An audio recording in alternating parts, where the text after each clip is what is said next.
Those are my Tiny Tim vinyl records. Yep, I've always been a big fan of Tiny Tim. As a matter of fact, I've always taken him seriously. Yep, he's eccentric, and yep, he's far out, man, but he's not creepy like so many people try to make out. He really wasn't, man. I know a lot of people are going to disagree, and that's okay. But I want to tell you my tale. It starts out in the 70s. My grandmother was a big fan of music. I would go to her house and listen to different records, and one of the more visually attractive records to me was this album she had by Tiny Tim.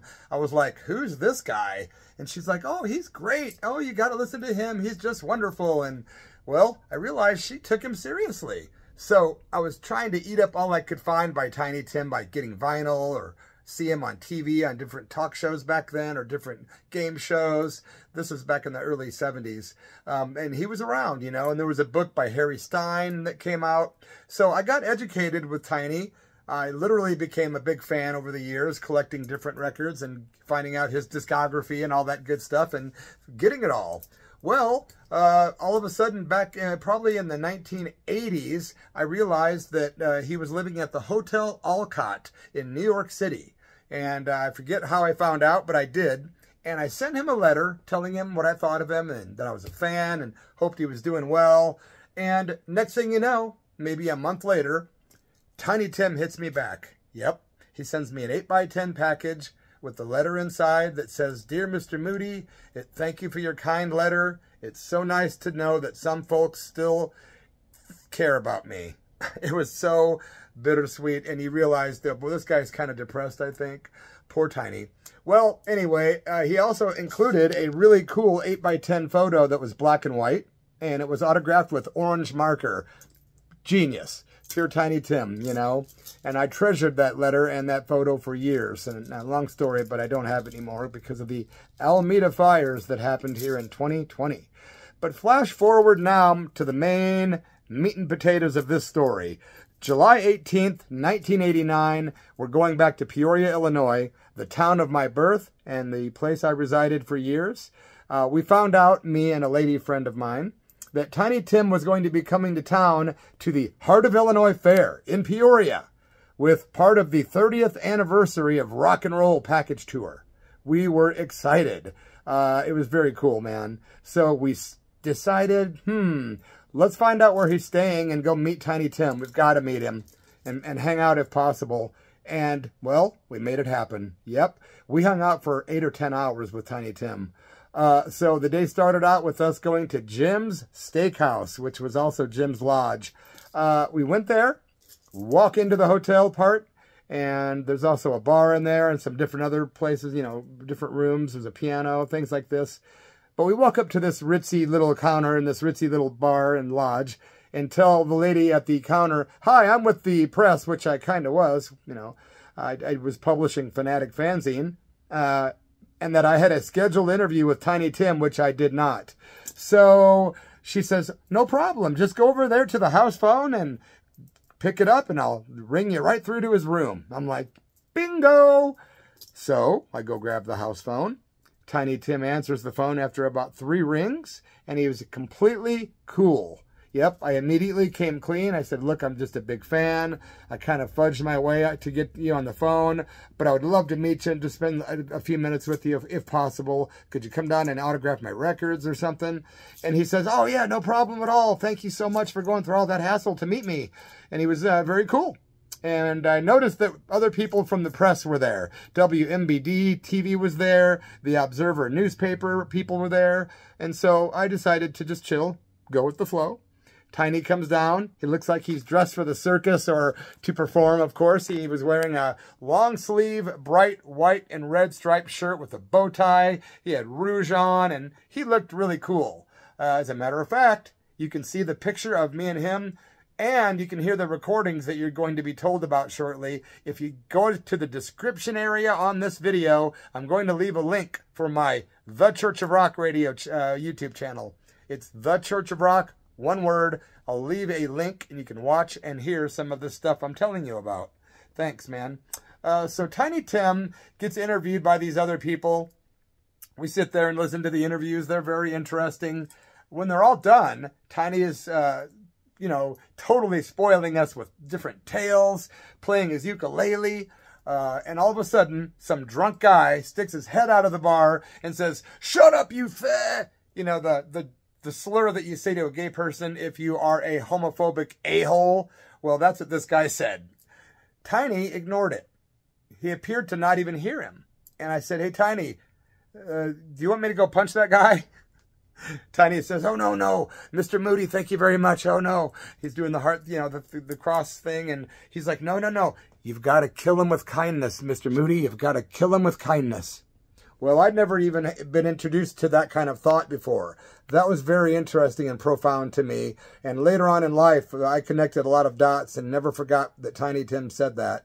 And that he did choose the right path of not taking violence to solution, you know, to have a solution to him being called that name. So I learned a lesson that day, and Tiny was the bigger man, really.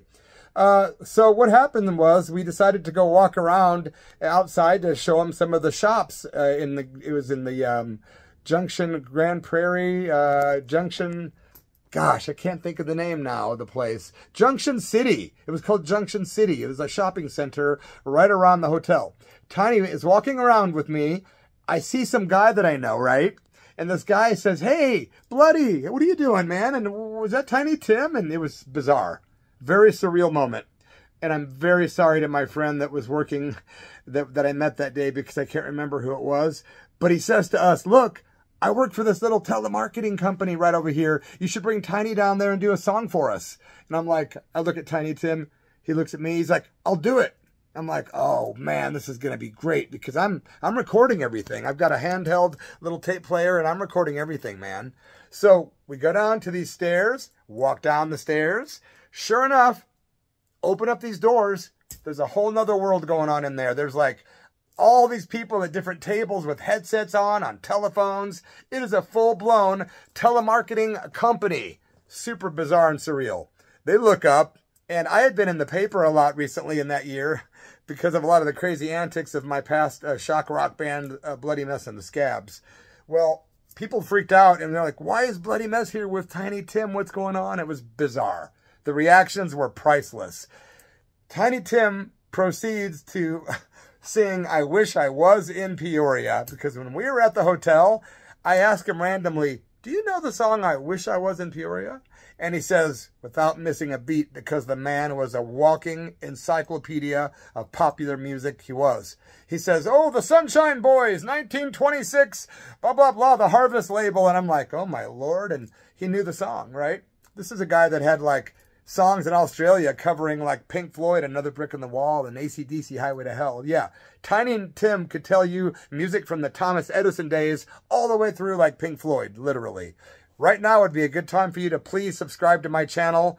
Give it a like, guys, and maybe leave a comment when you're done watching. So he sings "I Wish I Was in Peoria" down there for these telemarketing people. I'm blown away.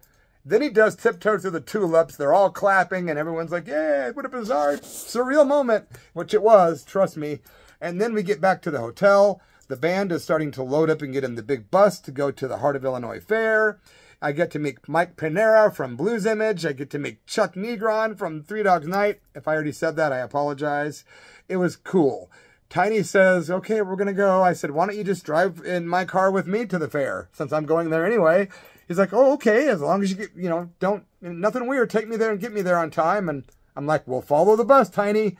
And he jumped in my little old jalopy of a car, and sure enough, I got him to the fair on time, and we followed that bus. We get to the fair, and they open these huge gates, right? Huge. And the bus goes through, and then here's me in my dumpy little beat-up jalopy with freaking Tiny Tim in the passenger seat. It was genius. Priceless. So they shut the gates behind us. Tiny says, "Hey, would you be my guest for lunch? We're going to have some food here." I said, "That'd be great." So we get paper plates. We walk up to the buffet-style food that they have set up for all these rock and roll legends.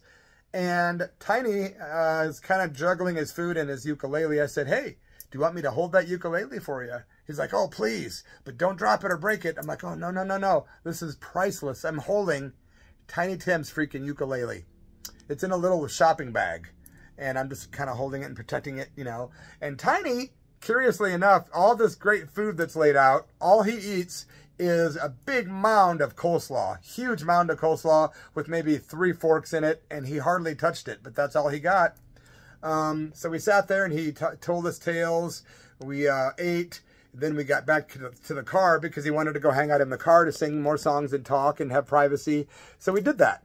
And he was singing all kinds of cool tunes, telling us stories. Like I say, I'm dropping a link in the description area of the video. So if you go below and to the description area, there's a link that'll show you a picture of me and Tiny with some recordings from that day.